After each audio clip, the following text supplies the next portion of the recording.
In this video, you're going to learn everything that you need to know about your Rode Wireless Pro microphone system.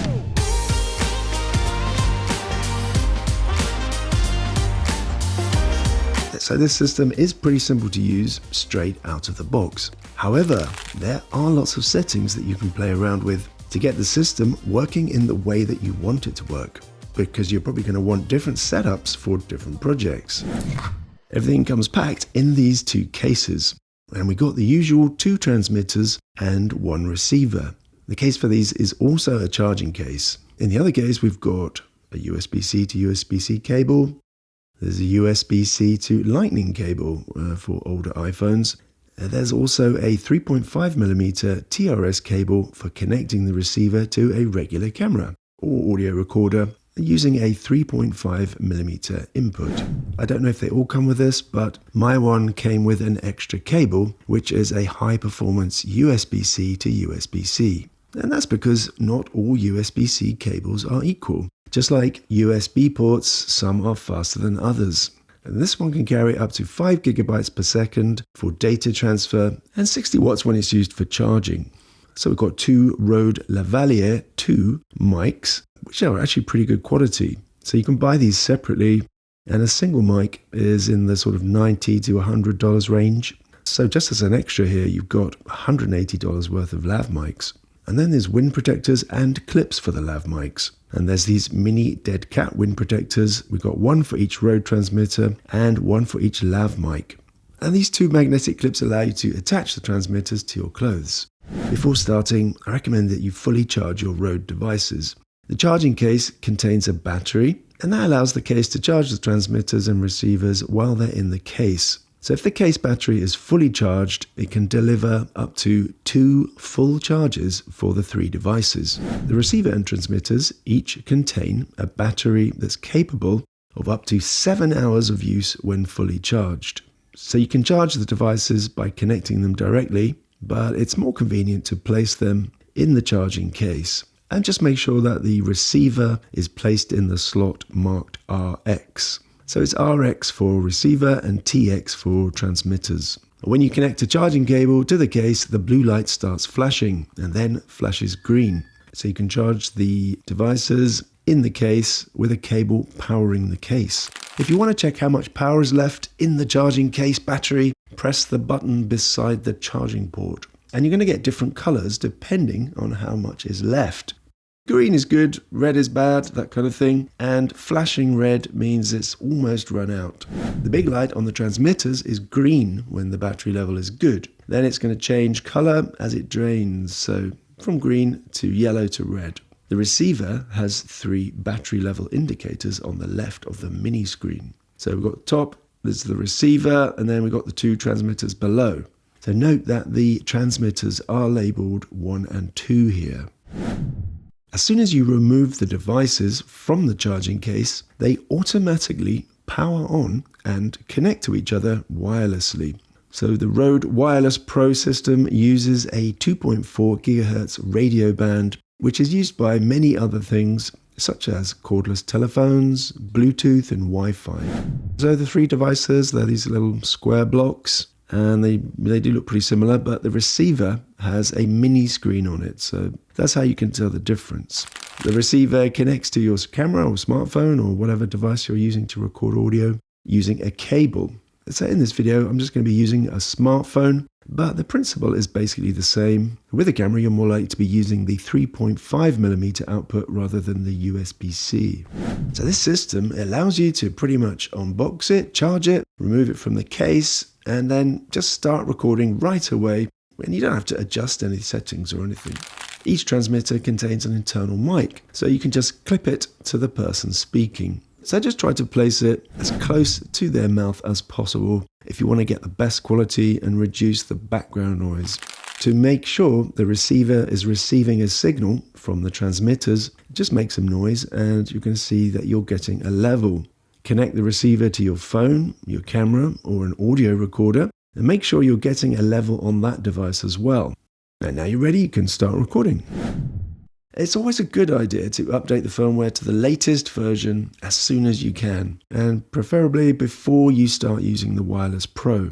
To do this, you will need to use the latest version of the Rode Central software. So you can download this from the Rode website.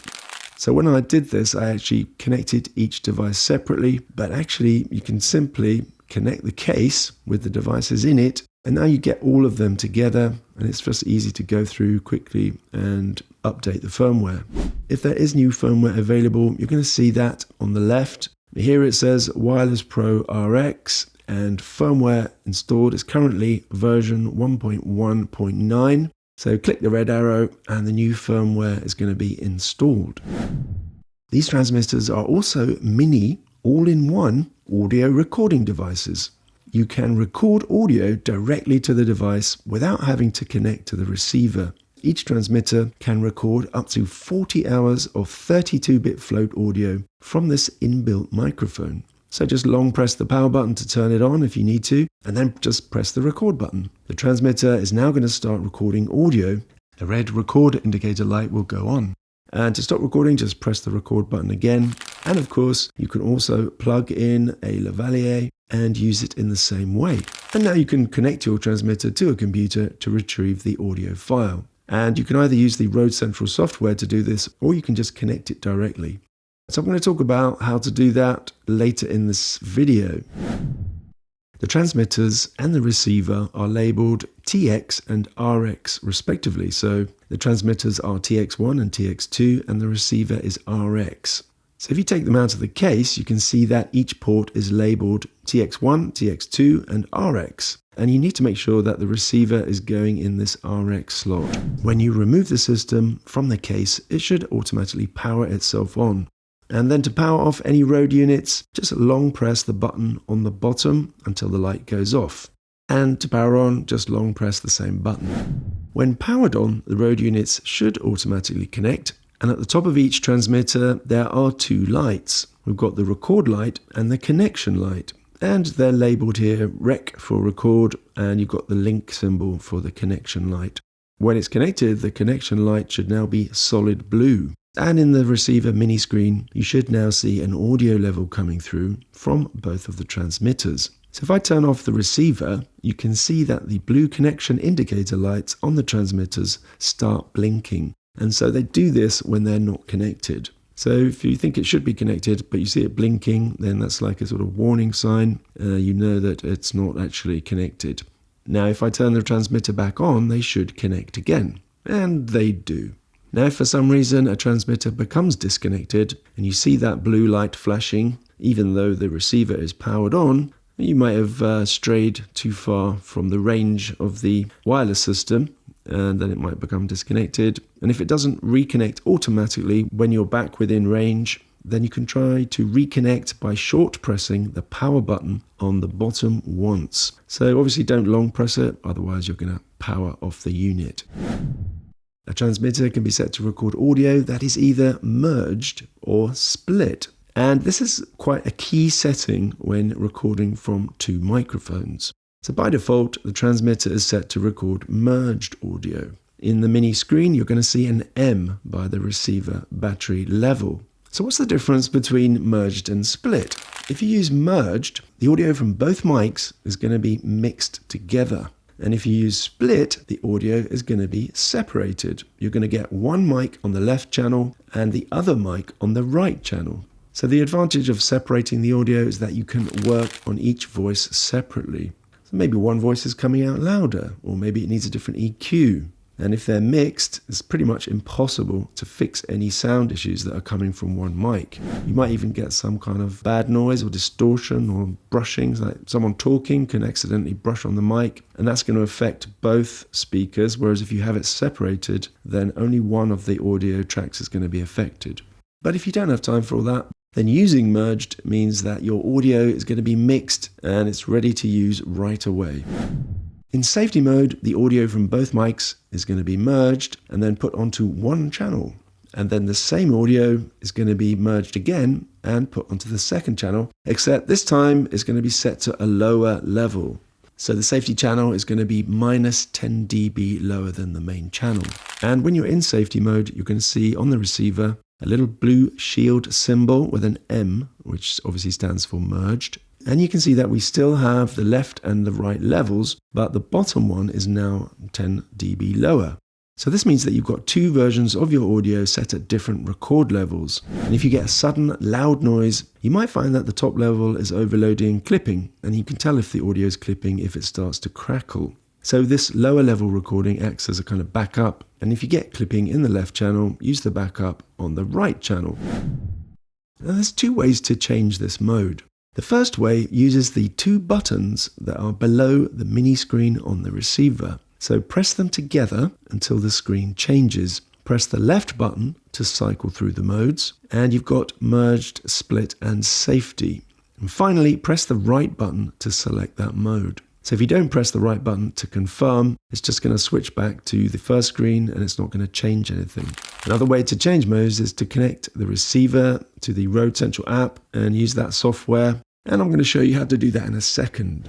There's ways that you can monitor the audio via the receiver, and as well, you can add a third microphone to the system. The receiver has a 3.5mm analog output for headphones or to connect to your recording device, like your camera, for example. And you can change the level of the audio coming through that port. So on the front of the receiver, under the mini screen, you can see that there's this volume ramp icon. So the button beneath that is the audio level button. And if you press it, you're going to adjust the level downwards until you reach minus 30 dB. So to adjust the volume upwards again, we want to press the left button until the setting appears. And now press the right button. And you can go all the way up to 0 dB. Now, if you're using USB-C to output your audio, you cannot change that level. So this is just for the analog output, the 3.5mm port. And the 3.5mm port on the transmitter can be connected to different devices. So you can connect an audio recorder, a camera, headphones, and even a headset with a mic. And to get the right audio level, we can change the gain mode. Press the button on the right 3 times and it's going to open up the gain mode selector. And now press the left button to cycle through the different modes. And then to select a mode, just press the right button again. And you can see which mode is currently selected because it has a tick in the bottom right corner. Otherwise it says set here. Now this symbol with the ascending level bars is manual mode. And manual is the default mode, and that allows you to adjust the output level as I just showed you. In camera mode, you can load a dedicated preset for a specific camera. But before you can do that, these presets have to be installed into your transmitter using the Rode Central app. Now, the Wireless Pro receiver has a dedicated headphone amplifier, and it's going to be activated by changing the gain mode to headphones. So headset, that's the same basically as the previous mode, except for now, you can actually capture your headset microphone's audio as well. So now you've got 3 audio sources going into the receiver. You've got the 2 transmitters and your headset microphone's audio. So this is the Rode Central for desktop, which you can download from the Rode website. But there is also an app version for both iOS and Android, and you can find those in the regular store. And before connecting any Rode units, it's important that you have the latest version of the software. Because if you don't, you might plug in your device and then nothing happens. If you keep your Rode devices in the case and then connect the case to your computer, you can now use Rode Central to access all the devices at once. But with the phone app, it seems that you have to connect the devices individually. With the units connected to Rode Central via the charging case, each unit is listed on the left. So we have the case at the top, then we've got the receiver, and then we've got the 2 transmitters. Click the receiver to open up the receiver settings. These 3 settings on the left are the same settings that we just went over. But this is where you can find them and change them in the Rode Central app. So first we have the routing settings. Click to open up a selector panel. Click on the mode and you're going to get another panel which shows you what happens in each mode depending on which mic setup you have. For example, if your headset has a mic, you can use that as well as the Rode transmitters. So as I say, this means that you've now got these 3 audio sources. if you have a headset and a headset mic connected and you have the mode set to split, the Wireless Pro sends the transmitters to the left channel, mixed together, and the third mic to the right channel. So just choose the mode that you want and then click Apply. And then we have the gain mode. So just click and then click again to select. So earlier I showed you how to select this mode, which is camera mode for gain. And I showed you how to select that manually on the receiver. And what this is for is so that you can install a specific camera preset, which is a preset specifically for the camera that you're using. But what you need to do is you need to install that here in the Rode Central software. And once you've done that, you'll be able to select it here or on the receiver. So choose camera in the menu, and the box on the right now becomes a preset selector. So at the moment, it just has the default -12 dB preset. Click on the plus button to add a camera. First, select the brand name from the list.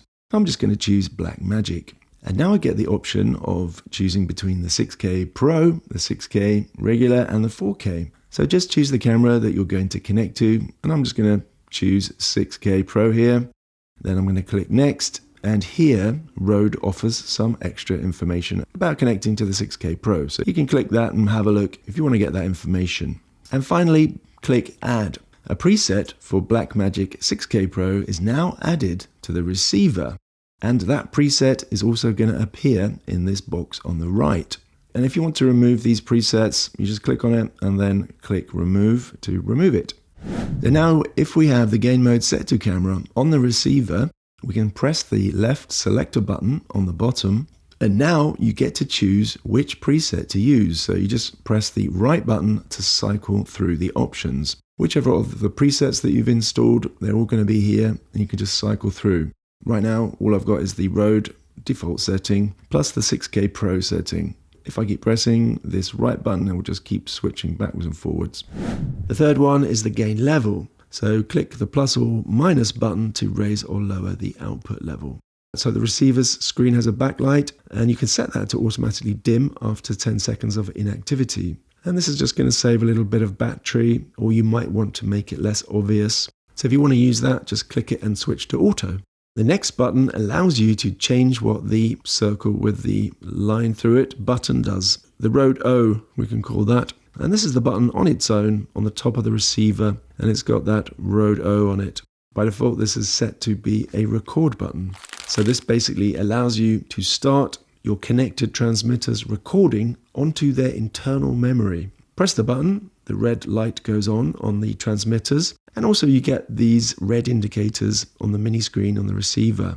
Now if you switch this to marker, you can lay down a marker onto the internally recorded audio. And these markers are going to show up as green flags in the Rode Central software.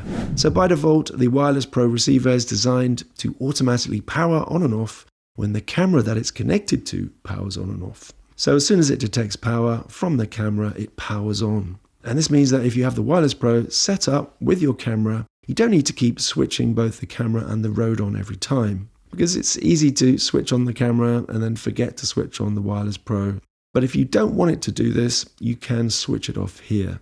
In the middle, we have the settings for timecode. So what is timecode, and do you need it? Well, put simply, timecode helps to sync audio with other devices later.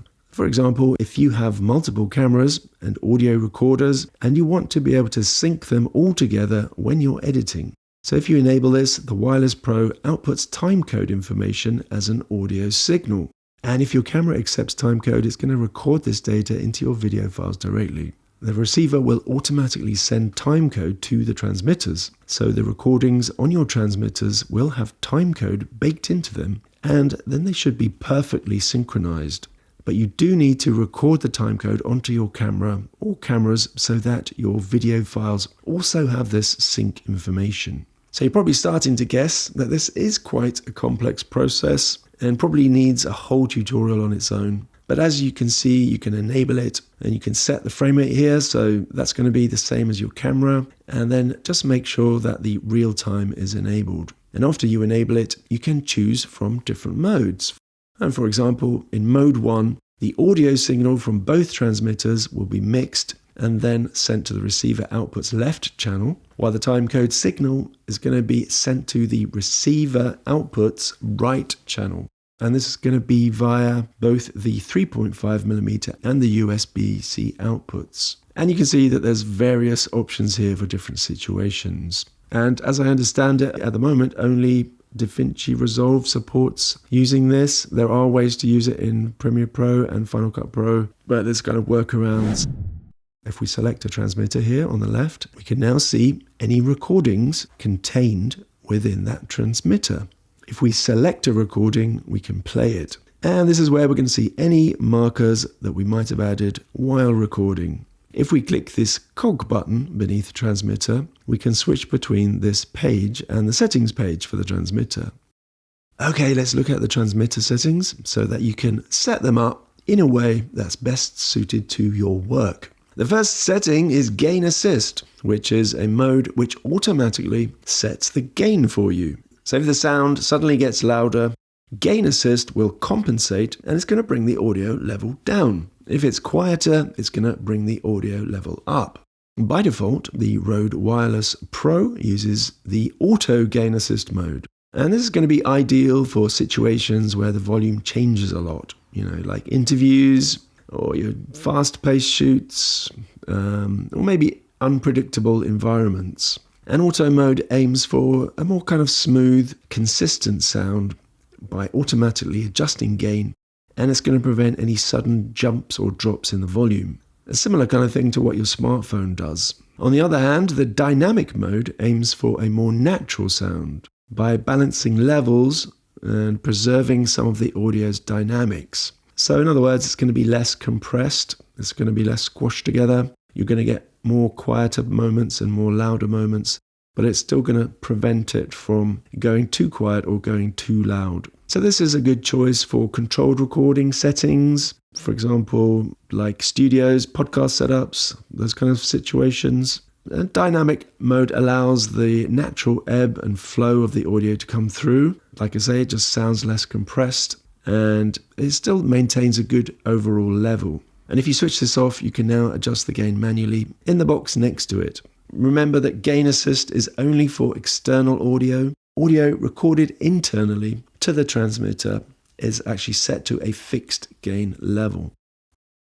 Next, we can set what this O button does on the transmitter. So you can choose mute, mark, or nothing. If it's set to mute, when you press it, it's going to switch off the audio coming from the transmitter. And the problem with this is that it can accidentally be pressed and then you mute the mic without realizing it, and all of a sudden you've got no audio. But if you set it to marker, it's the same as we already covered. You just press the button to add one of those markers, the little green flags. The next setting allows you to set the brightness of the LEDs on the transmitter. So if you prefer them to be less bright, you can set it to dim. By default, rec is set to manual, and this just means that when you press the record button, they start recording, and press again to stop. But if you switch this to always, the transmitter is just going to record audio internally as soon as it's powered on. A transmitter can record up to 40 hours of audio, so you could easily have them recording all day and you're still going to have plenty of onboard memory space left. And if you do go past that 40 hours, it's not going to stop. All it's going to do is delete the older recordings to make space. So why would we want to have the mic constantly recording? Well, what this does is it gives you a backup. So let's say that you have the system connected to your camera, but for some reason the audio doesn't record onto the video, or the system loses connection at some point, and maybe the receiver battery hits zero and just switches off. So if that happens, this backup audio is going to be recorded onto the transmitter and it's got you covered. And now when you take the transmitter out of the case, it will straight away power on and start recording. And you're going to get this red record light, and on the mini receiver screen you will see the red record icon by any transmitter that is recording. And when you're in this mode, you can't stop recording by pressing the record button. So it's always just going to keep going. And that's again another safety measure, so you can't accidentally press it and stop it recording. So below you can see how much audio is currently on the transmitter. And if you want to delete audio from the transmitter, you can use the trash can. So if you just leave this, like I say, the transmitter is just going to delete old files once it gets full. I don't know, I think I'd be a bit nervous about that, so I'd probably have a bit of a clear out to make sure it doesn't get full. So you can't delete single files, you can only delete everything on the transmitter all at once. If dropout markers is switched on, your transmitter looks out for a loss of connection with the receiver, and if it detects something, it's going to leave a little marker on the internal audio, so you can find that easier later. There are two ways to get your recordings off your wireless Pro mic and onto your computer. The first way is just to plug it in and drag the files off, like you would a flash drive. So it's definitely the fastest way. With this system connected to my computer via the case, if I open up a Finder window on my Mac, you can see the two transmitters here appearing as external drives. So I can just open them and then drag the WAV files across to another folder. And the other way is to use Rode Central. So this takes a bit more time, but now you get to edit the format of the files, and you might find it easier to organize them this way. To export audio from the transmitter onto our computer using the Central app, we can select one or more files and then choose the export settings on the right. To select more than one file, click the checkbox on the left of the file name. And if you want to select all the files on the transmitter, just click All. If we just select one file, we can edit the name of the file. Click the edit button to the right of the name, or actually you can just click on the name itself and then enter a new name and click away from it. Audio files are given a color, which you can see as this kind of thin strip on the left of the file. So if you want to organize your files by giving them different colors, select one or more files and then use the slider to change the color. And below the color slider is a drop-down menu.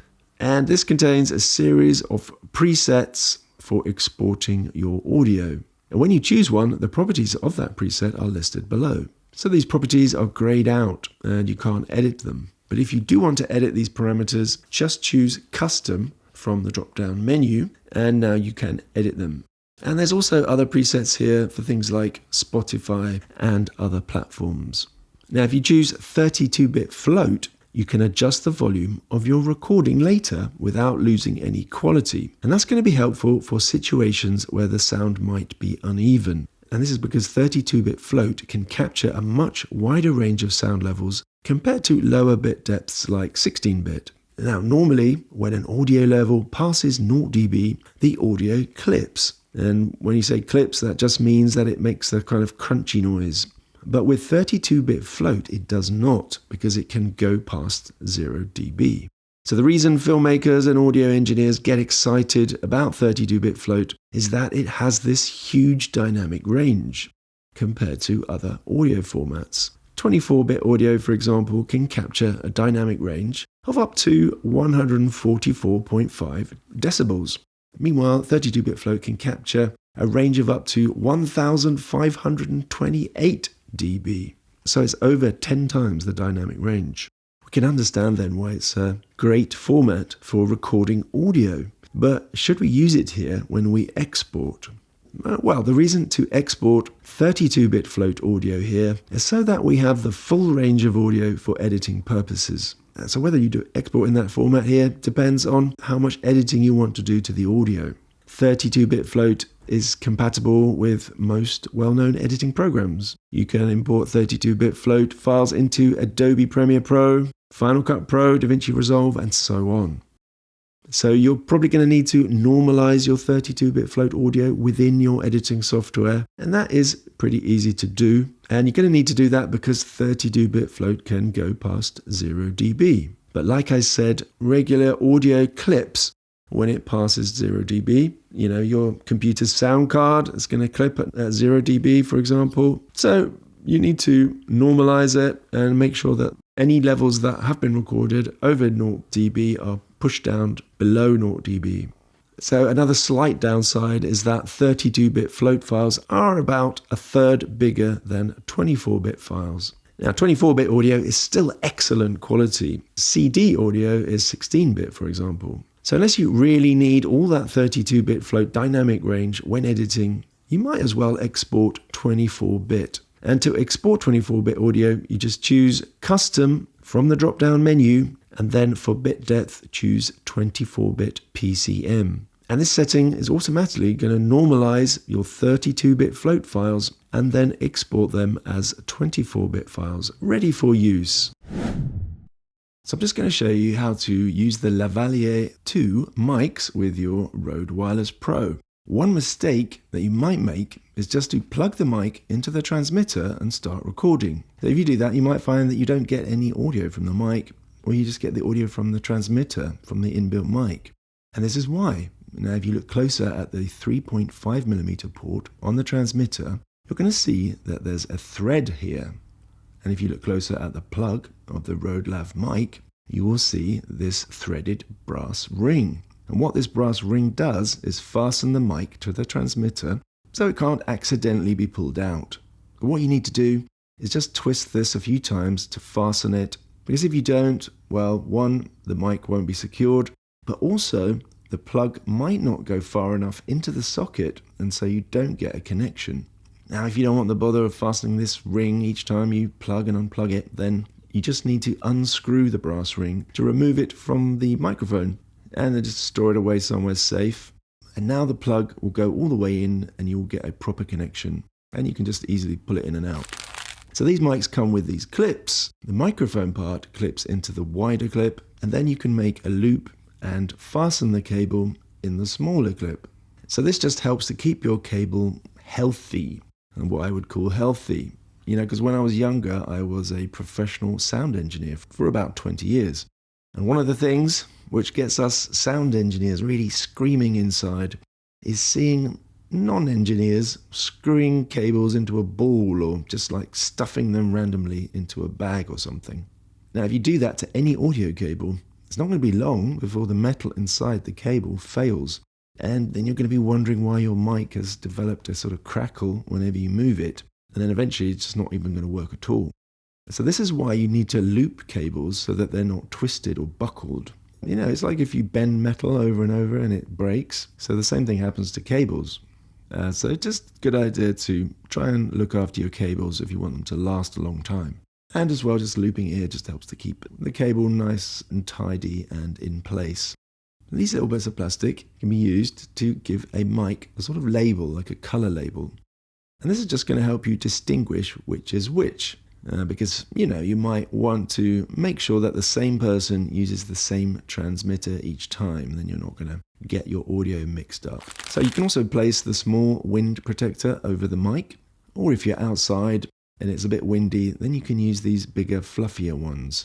You just fix them over and they don't clip in or anything. So you do have to be careful that they don't fall off and you haven't noticed, and then you end up losing them. So we've got two of the bigger, fluffier ones for mics, and we've got two for the transmitters if you're using the inbuilt mics. So on the transmitter, you need to rotate them, and that locks them into place. And in terms of audio quality, there isn't actually that much difference between the lav mics and the inbuilt transmitter mics, but the lavs are easier to hide on the person. And even if you clip them somewhere that's visible, they don't tug on your clothes like the little boxes do, and they do look more discreet. So I'm just going to give you a little sound test so that you can get an idea of the quality of the Rode Wireless Pro system. So I'm just using the transmitter inbuilt mic here. So you might find it helpful to have a text version of this video, and you can find that for free on my Patreon page. You can join as a free member and you can watch all the free content there, advert free, there's no strings attached. Just sign up and you'll get access. And now we have a second sound test, this time using the Lavalier, the Rode Lavalier 2.